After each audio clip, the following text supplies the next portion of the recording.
Magandang araw sa inyong lahat.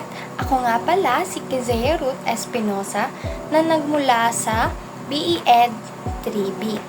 At ang tatalakayin natin ngayong araw ay ang mga proseso at pag-aaral ng panitikan. Ano nga ba pag sinabi natin proseso? Ang proseso ay proseso ng pag-aayos, pagkuha at pag-unawa ng anumang uri at anyo ng impormasyon o idea na kinakatawan ng mga salita o simbolo na kailangang tingnan at suriin upang maunawaan.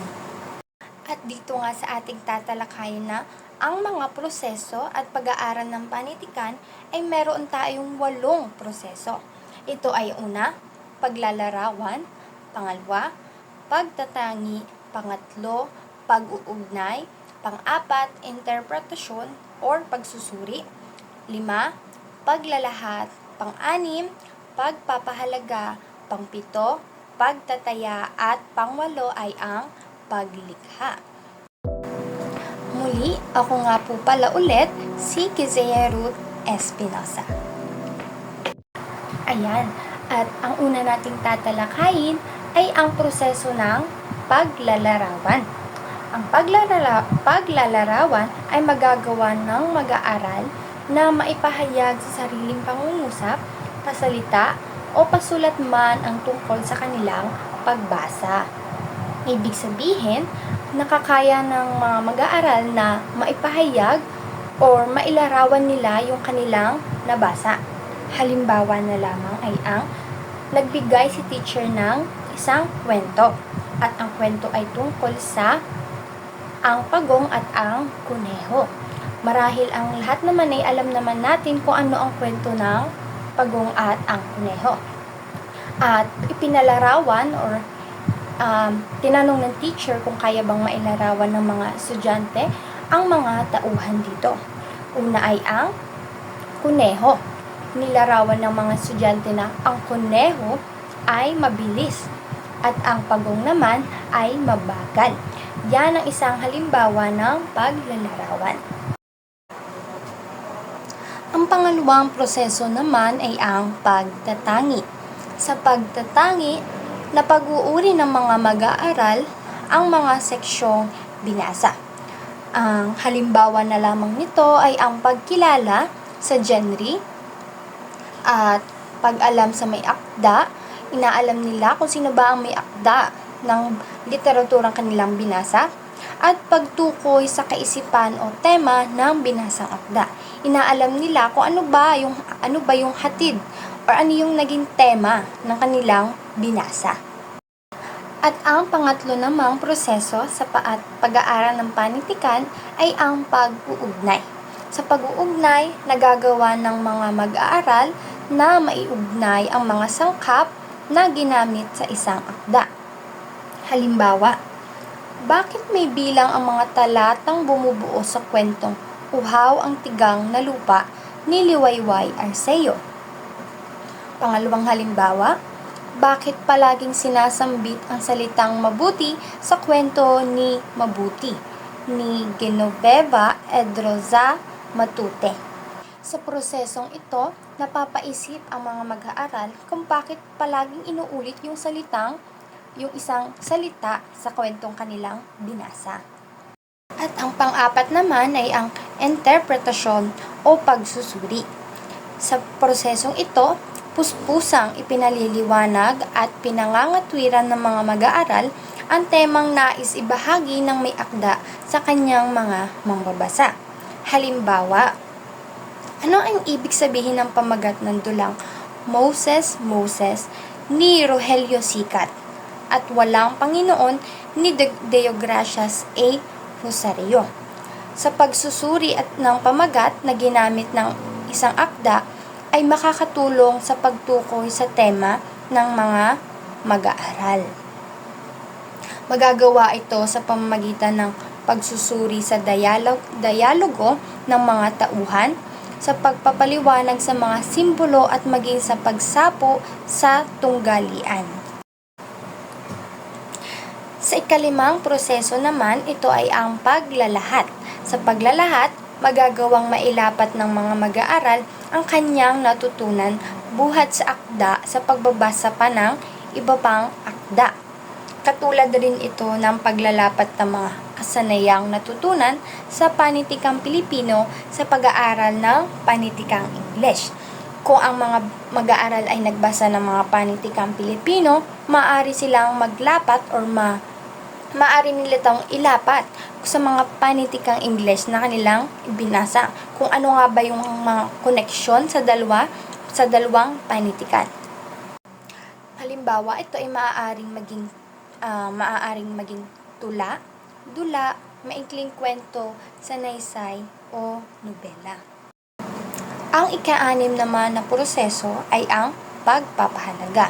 Sa pagpapahalaga, karaniwang ginagawa pagkatapos basahin ng isang akda. Ngunit, hindi tuwirang itinuturo ang pagpapahalaga. Hilitaw ito sapagkat hitik na sa pagpapahalaga ang panitikan. Upang magkaroon ng direksyon ang pagtuturo ng pagpapahalaga sa panitikan, binanggit ni Alcantara, 1987, ang mga sumusunod na tagubilin o patnubay. Una na rito ay ang dapat tanggaping lahat ang sagot ng mag-aaral sa tanong ng guro. Hindi siya dapat nanghuhusga na ginagamit ang pamamaraang galing sa sarili. Dahil bawat mag-aaral ay may iba't ibang pangunawa o iba't iba ang kanilang pagkakaintindi sa mga panitikan o mga binasa nila. Pangalawa ay ang hinihikayat niya ang pagbibigay ng iba't ibang sagot sapagkat batid niyang walang lubos na tama o maling sagot sa tanong na pagpapahalaga. Dahil magkakaiba nga ang mag-aaral ng kanilang pangunawa o pagkakaintindi sa binasa, maaaring may iba't iba silang ang kasagutan sa pagpapahalaga. Pangatlo, ginagalang niya ang karapatan ng mga mag-aaral kung nais nilang lumahok o hindi sa talakayan. Dahil may mga ibang mag-aaral na nais nilang lumahok at meron namang iba na ayaw. Pang-apat, ginagalang niya ang bawat sagot ng mga mag-aaral. Ginagalang niya o nirerespeto niya ang bawat sagot ng kanyang mga mag-aaral. Pang-5, ginaganyak niya ang bawat mag-aaral na sumagot ng may katapatan. Dahil mahalaga ang merong katapatan ng isang mag-aaral sa kanyang pagsagot. Dahil minsan maaari silang kumuha ng sagot o kuhanin nila yung sagot ng kanilang katabi kung ang katabi nila ay nahihiyang isagot yung kanilang sagot. Pang-6, nakikinig o nagtatanong siya upang malinawan ang nais na mabatid ng mga mag-aaral. Mahalaga na tayo ay makinig o magtanong sa mga mag-aaral dahil mahalaga na kanilang maunawaan o magkaroon sila ng linaw buhat sa ating mga sinasabi o tinatalakay. Pang-7, iniiwasan niya ang mga tanong na magbibigay ng pagkabahala sa mga mag-aaral.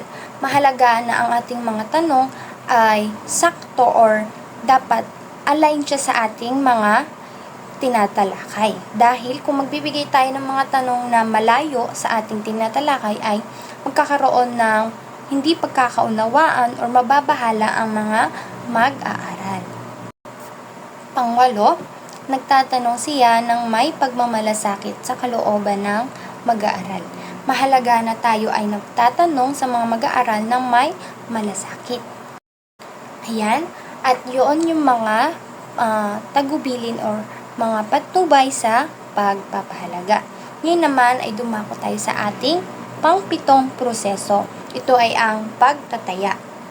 Sa pagtataya, ang pagsukat sa natutuhan o ng mga mag-aaral sa kanilang nabasang kwento sa pamamagitan ng pagtatanong tungkol sa kwentong binasa kung naintindihan ba talaga nila. Ayan, mahalaga na tayo ay magtatanong sa mga bata kung ito ba ay kanilang naintindihan or naunawaan. Dahil kung meron silang hindi naunawaan, ay maaari natin itong matulungan at masagot ng kanilang nang sa gayon ay kanilang maunawaan ng maayos. Yan. At ang panghuli namang proseso, ito ay ang paglikha. Sa paglikha, ang paglikha ang pinakatampok sa proseso sa pagbasa o pag-aaral ng panitikan.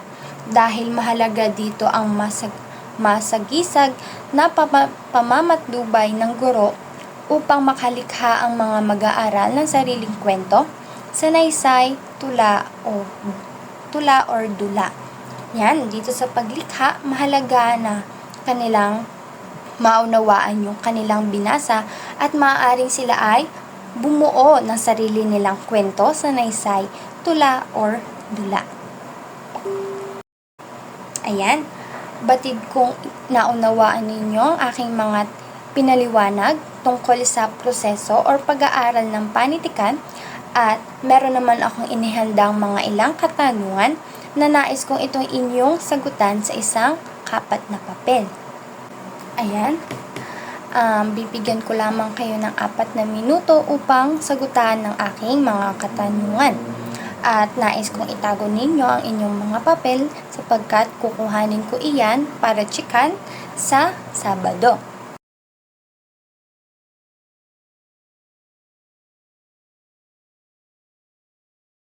Maraming salamat sa pakikinig sa aking pagpapaliwanag sa proseso or pag-aaral ng panitikan. Muli, ako nga pala si Kizzy Ruth Espinosa na nagmula sa BEd 3B at maraming salamat.